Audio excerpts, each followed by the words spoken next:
తాకట్లో ఉన్న మీ బంగారాన్ని విడిపించి ఆ రోజు ఆన్లైన్ రేటుకి కొంటాం. Sharma gold company. నమస్కారం, సుమన్ టీవీకి స్వాగతం. నేను మానస. ఈ రోజు మనతో పాటు ఉన్నారు జ్యోతిష్య నిపుణులు, ఎనర్జీ వాస్తు స్పెషలిస్ట్, శ్రీ విద్య ఉపాసకులు శ్రీమతి జయప్రద గారు.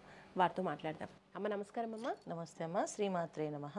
అమ్మ, ఈ నెలలో రాశి ఫలాలు తెలుసుకోవాలనుకుంటున్నాం కాబట్టి ఫస్ట్ ఆఫ్ ఆల్ ఈ గ్రహస్థితి ఏ విధంగా ఉంది, ఏ ఏ రాశిలో ఏ ఏ గ్రహాల సంచారం కనిపిస్తుందో తెలియచేయండి. తప్పకుండా నాన్న. ఈ మాసం మనకి ఏంటంటే చాలా అనుకూలమైన గ్రహస్థితి. ఎందుకంటే ఒక్కొక్క రాశిలో ఒక్కొక్క గ్రహం ఉంది. దానివల్ల కాస్తంత అనుకూలమైన ఫలితాలు కొన్ని రాశులకి, ప్రతికూల ఫలితాలు కొన్ని రాశులకు ఉన్నాయి. అయితే మనకు మేషరాశిలో శుక్రుడు ఉండడం వల్ల కొన్ని విషయాల్లో కొన్ని యోగాలు చాలా కొన్ని రాశుల వాళ్ళకి బాగుంది. సో శుక్రుడు మేషరాశిలోని, వృషభ రాశిలో రవి బుధుడు కలిసి ఉండడం, తర్వాత 13 వరకు రవి బుధుడు కలిసి ఉండి 13 తర్వాత మళ్ళీ మిథున రాశిలోకి రవిలు కలిసి ఉంటారు అక్కడ. సో మిథున రాశిలో మనకు ఆల్రెడీ గురువు ఉన్నారు. తర్వాత కర్కాటక రాశిలో కుజుడు మార్పు సింహరాశిలోకి వెళ్ళడం, సింహరాశిలో కేతువు కుజుడు కలిసి ఉండడం, కుంభరాశిలో రాహు ఉండడం, మీన రాశిలో శని భగవానుడు. గ్రహాలన్నీ ఈ ప్లేసుల్లో ఉండడం వల్ల ఏమవుతుందంటే కొన్ని రాశులకి చాలా అనుకూలమైన ఫలితాలు బ్రహ్మాండం కనిపిస్తున్నాయి ఈ మాసం. కొన్ని రాశులకి మిశ్రమ ఫలితాలు కనిపిస్తున్నాయి. సో ఏదైనప్పటికీ కొన్న జ్యేష్ఠ మాసం, ఈ జ్యేష్ఠ మాసంలో ప్రతి ఒక్కరు ఏంటంటే వాళ్ళు చేసుకునే విధి విధానాలు ఏంటంటే ఇంట్లో ప్రతిరోజు సూర్యోదయం పూర్వమే నిద్ర లేచి సూర్య నమస్కారాలు చేసుకొని సూర్య ఆరాధన చేసుకుంటూ దేవాలయానికి వెళ్ళి ప్రతి శనివారం తైలాభిషేకం శని భగవాన్ చేస్తే ఈ మాసం అంతా ఏ ఫలితం ఎలా ఉన్నప్పటికీ కూడా వీళ్ళకి అనుకూలమైన ఫలితాలు ఖచ్చితంగా జరిగే అవకాశాలు ఎక్కువగా ఉన్నాయి. సో జ్యేష్ఠ మాసంలో తైలాభిషేకం అమ్మవారికి కానీ శని భగవానికి కానీ ఇంట్లో వీళ్ళు పెద్దవాళ్ళకి గౌరవించి పాద నమస్కారాలు కానీ ఇలా చేస్తూ ఉంటే కనుక ఖచ్చితమైన మంచి మంచి ఫలితాలు వస్తున్నాయి. ఇంకోటి ఏంటంటే దేవాలయానికి వెళ్ళే అవకాశం లేని వాళ్ళు, వెళ్ళలేమనుకునే వాళ్ళు ప్రతిరోజు ఇంట్లో తల్లిదండ్రుల కాళ్ళకి పాదాభివందనాలు అంటే పాదాలు ముట్టుకొని స్పర్శించి నమస్కారం చేసి, దూరంగా ఉన్నవాళ్ళు వాళ్ళకి ఫోన్ చేసి శుభోదయం చెప్పి మమ్మల్ని ఆస్వాదించాడని చెప్పి అని ఫోన్లో అడిగిన ఈ మాసం అంతా వీళ్ళకి చెడు ఫలితాలు అనేది లేకుండా మంచి ఫలితాలుగా మారే అవకాశం ఎక్కువగా ఉంటుంది. ఇది చేసుకుంటూ వెళ్ళచ్చు. అమ్మ, కుంభరాశి వాళ్ళకి ఈ జూన్ నెలలో ఎలాంటి పరిస్థితులు కనిపిస్తున్నాయి? వాళ్ళ గ్రహస్థితి ఏ విధంగా ఉంది? తప్పకుండా అన్న. కుంభరాశి వాళ్ళకి ఈ మాసంలో ఏంటంటే చాలా మంచి ఫలితాలు. ఎందుకంటే వీళ్ళ అదృష్ట యోగాలు అనమాట ఈ కుంభరాశి వాళ్ళకి. సో ఎప్పుడూ కుంభరాశి వాళ్ళకి బాగుంటుంది. అందులో ఇంకా ఈ మాసంలో ఇంకొంచెం మంచి ఫలితాలు కనిపిస్తాయి. ఎందుకంటే రాశిలోని రాహు ఉండడం వల్ల కొంచెం తెలియకుండా మొండిదనం వచ్చేస్తుంది వీళ్ళకి. ఆ మామూలుగానే కుంభరాశి వాళ్ళు కాస్త మొండి వాళ్ళే. ఏ పని చేయాలంటే నిద్రపోకుండా చేసేస్తారు పని.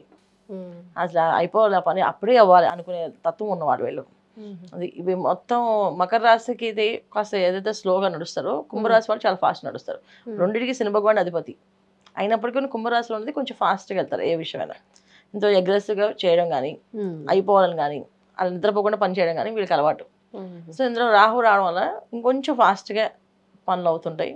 ఈ పని ఆ పని అనేది లేదు, అన్ని పనుల్లోనే అనుకూలత కనిపిస్తుంది.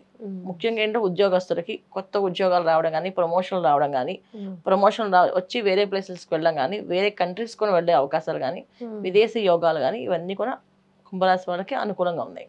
ఇంకా వివాహ ప్రయత్నాలు, ముఖ్యంగా వివాహాలు అవ్వట్లేదు అనుకునే వాళ్ళకి వివాహాలు అయ్యే అవకాశం ఈ మాసంలో కనిపిస్తున్నాయి. సంతానం కోసం ఎదురు చూసే వాళ్ళకి సంతాన భాగ్యం అనేది కనిపిస్తుంది. ఎప్పుడైతే సంతాన భాగ్యం అనేది వీళ్ళకి అనుకూలంగా కనిపిస్తుందో, అలాగే వీళ్ళ సంతానం ఎవరైతే కుంభరాశి వాళ్ళకి సంతానం ఉందో వాళ్ళకు కూడా మంచి ఫలితాలు కనిపిస్తున్నాయి ఈ మాసంలో. అంటే వివాహం కోసం సంతానానికి వివాహం చేయాలనుకుంటున్నారు వీళ్ళు, ఆ యోగం అనేది ఈ మాసంలో వీళ్ళు చూడగలుగుతారు. అలాగే వీళ్ళు వ్యాపారంలో అభివృద్ధి రావాలనుకుంటున్నారు. అభివృద్ధి రావడం ఒకటి, ఎక్స్పాండ్ అవ్వడం కూడా అవకాశం ఉంటుంది. అంటే ఇక్కడ అభివృద్ధి రావట్లేదంటే వేరే ప్లేస్లో పెట్టడము, అక్కడ ఇక్కడ రెండు కలిసి అభివృద్ధి రావడం, ఇలాంటి అదృష్ట యోగాలు కుంభరాశి వాళ్ళకి కనిపిస్తున్నాయి. వీళ్ళకి ఒకే ఒక ప్రాబ్లం ఏంటంటే ఈ మాసంలో ఆరోగ్య విషయంలో జాగ్రత్తగా ఉండాలి. ఆరోగ్య విషయంలో కాస్తంత ఇబ్బంది పడే అవకాశం ఎక్కువగా కనిపిస్తుంది. రవి బుధులు ఇద్దరు అనుకూలంగా లేదు. ఆలోచనలు, స్థిర ఆలోచన లేకపోవడము, స్థిరత్వం లేకపోవడము, ఎలాగే వీళ్ళు కొంత తొందరగా చేసే పనులు ఎక్కువ ఏది ఆలోచించుకొని ఫాస్ట్గా చేస్తారు. ఈ ఫాస్ట్గా చేసే పనుల్లో రవి బుధులు ఇద్దరు అనుకూలంగా లేరు కనుక అధికంగా ఖర్చు అవుతుంది. అది వృధా ఖర్చు అవుతుంది. అంటే చేసే పని కరెక్ట్ అయినప్పటికీ కూడా అక్కడ 10 రూపాయలు ఖర్చు అవుతుంది, కానీ వీళ్ళకి 100 రూపాయలు ఖర్చు పెడతారు. ఇలాంటి జరిగే అవకాశం ఎక్కువగా ఉంది. ఆరోగ్య విషయంలో కాస్తంత ఇబ్బంది పడే అవకాశం ఉంది. గ్యాస్కి సంబంధించిన ఇబ్బంది, అనారోగ్య సమస్య, కొంచెం వీళ్ళకి రోగం అనేది రోగ పీడ అనేది కాస్త కనిపిస్తుంది. అంటే ఏంటంటే లోపల ఉన్న రోగం బయట రావడము, లేకపోతే ఆల్రెడీ రోగంతో బాధపడే వాళ్ళు దాని నుంచి ఆ పీడ నుంచి బయటపడము, ఇలా జరుగుతాయి. అంటే మనం ఎందుకు ఈ గోచారంలో చెప్తున్నాం ఈ విషయము అంటే జన్మజాతకం అంత మన దగ్గర లేదు. సో జన్మజాతకంలో వాళ్ళకి ఏ గ్రహస్థితి నడుస్తుంది, దశ అంతర్దశ. సో దశలో యోగం ఉన్నా ఈ యోగం వాళ్ళకి మంచి ఫలితాలు ఇస్తుంది. దశలో ఒకవేళ వాళ్ళకి ఇబ్బంది పెట్టే దశ ఉంటే ఇది కాస్తంత ఇంకొంచెం ప్రయత్నంలో ఇంకొంచెం ఇబ్బంది పడతారు అది. సో ఆరోగ్య విషయంలో కాస్త జాగ్రత్తగా ఉండవలసింది తప్ప మిగతా విషయాన్ని అనుకూలంగా కుంభరాశి వాళ్ళకి ఉన్నాయి. ముఖ్యంగా ఏంటంటే భార్యాభర్తల విషయంలో భార్యాభర్తలు ఇద్దరు కూడా ఒక మాట మీద అనుకుని చేస్తే గనక కాస్త ఇబ్బంది పడకుండా ఉండడం. లేదంటే భార్య ఖర్చు భార్య పడుతుంది, భర్త ఖర్చు భర్త పడుతుంటారు. ఇక్కడ ఒకే పని మీద ఇద్దరు ఖర్చు పడుతుంటారు, తెలియకుండా ఖర్చు అనేది జరుగుతుంది వాళ్ళగా. ఓకే, మరి ఆరోగ్యం విషయంలో కొంచెం జాగ్రత్తగా ఉండాలి అంటున్నారు కాబట్టి ఆరోగ్యం బాగుండడం కోసం ఈ నెలలో వాళ్ళు ఏ పరిహారాన్ని పాటించాలి, ఏ దైవాన్ని దర్శించుకోవాలి?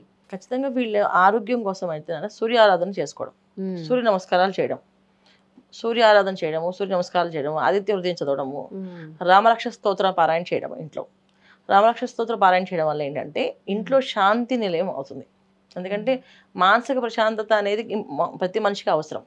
సో ఈ డబ్బు అధికంగా వచ్చినప్పుడు ఖచ్చితంగా మనం ఇంట్లో వాదిస్తుంటాం కదా, ఇది ఇంత ఖర్చేది అదంత ఖర్చేది అని చెప్పేసి. అలాంటి ఇబ్బంది లేకుండానికి రామరక్ష స్తోత్ర పారాయణ చేయించుకోవడం అయితే వినడం కానీ చేయడం వల్ల మంచి ఫలితాలు కనిపిస్తున్నాయి. పొద్దున్నే సూర్యోదయం పూర్వం నిద్ర లేవడం, సూర్య నమస్కారాలు చేయడం, నవగ్రహాలు ఉండే గుడికి వెళ్ళడము, అక్కడ నవగ్రహాలు ప్రదక్షిణాలు చేయడం, మళ్ళీ మూలమూర్తికి ప్రదక్షిణాలు చేయడం. ఇలా చేసుకుంటూ వెళ్తే వీళ్ళకి ఆ అనారోగ్య సమస్య నుంచి బయటపడే అవకాశం ఉంది. ఆరోగ్య విషయంలో మనం జాగ్రత్త తీసుకోవాల్సిన ముఖ్యమైన విషయం ఏంటి? ఆహార నియమాలు. సో వీళ్ళ ఆహార నియమాలు ఈ మాసం అంతా శాకాహారాన్ని భుజించడం వల్ల మంచి ఫలితాలు కనిపిస్తున్నాయి. దానికి అంటే మిగతా ఆహారాలకి దూరంగా ఉండి శాకాహారాన్ని ఎక్కువ ప్రయత్నం చేయాలి. రైట్ అమ్మా, ధన్యవాదాలు. నమస్తే అమ్మా, శ్రీమాత్రే నమః. చూసారు కదండి, కుంభరాశి వాళ్ళ మాస ఫలితాలు జూన్ మాసంలో ఏ విధంగా ఉన్నాయి, అన్ని విషయాల్లో అనుకూలంగా ఉన్నప్పటికీ కాస్త ఆరోగ్యం విషయంలో జాగ్రత్తగా ఉండాలని తెలియజేస్తున్నారు. చూస్తూనే ఉండండి సుమన్ టీవీ. నమస్తే.